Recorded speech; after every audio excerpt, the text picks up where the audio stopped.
So recently, a few months ago in July, I got my AP scores back, and I made a video on that.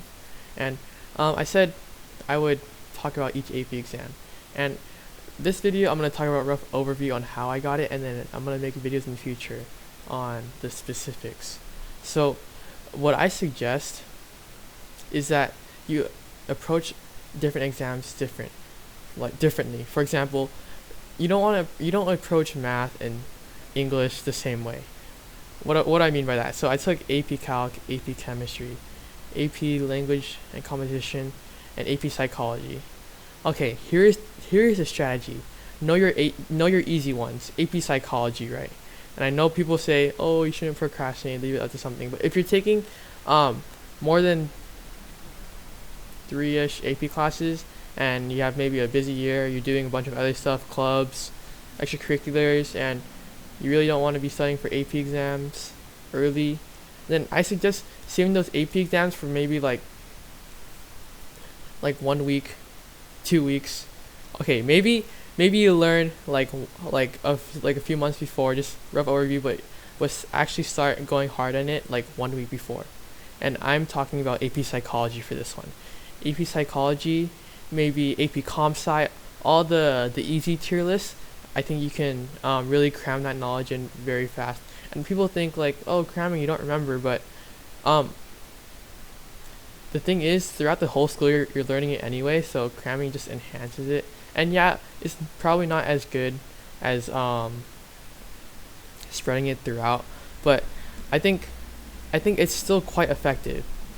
People argue like spreading out, you retain it more, and that's very true. In world history, when it was my only one AP class in sophomore year, I studied that so much, and it was for a very long time. I still remember like so much stuff about world history. But the thing is that it's still fading, so it will fade eventually. And so yeah, so easy AP exams, don't spend too long on those. Okay, now the heavy hitters, right? I'm talking about AP Chemistry, AP Calc, AP Physics, all those like math classes, science classes.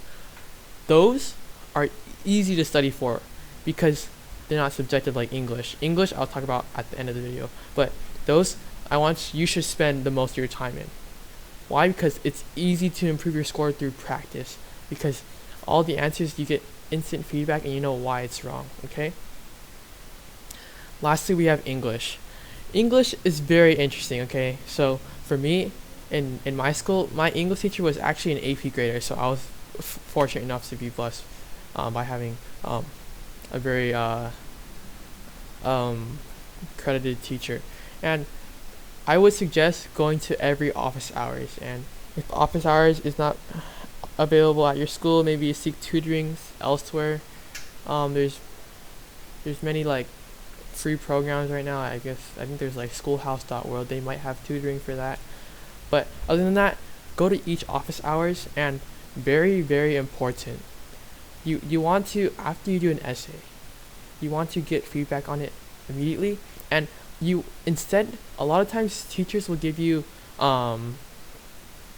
like more broad feedback on your whole like your writing style, like what you did wrong. But the thing is, it's harder to, when it's broad, it's harder to get into your mind.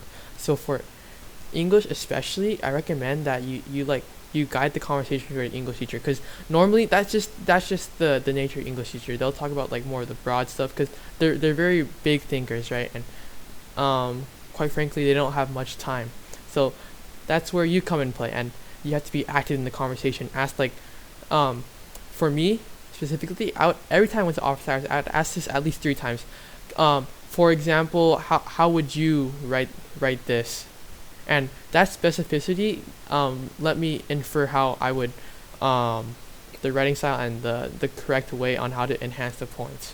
Okay, and people say, oh, there's no correct way in English as long as you support it well for your argument, and that's true, but there's oftentimes a very easy way, and I found kind of a hack, as you would call it, in AP Lang, because I would like do a system, and I discovered it pretty late in the school year, unfortunately, so I couldn't use it in my in-class essays.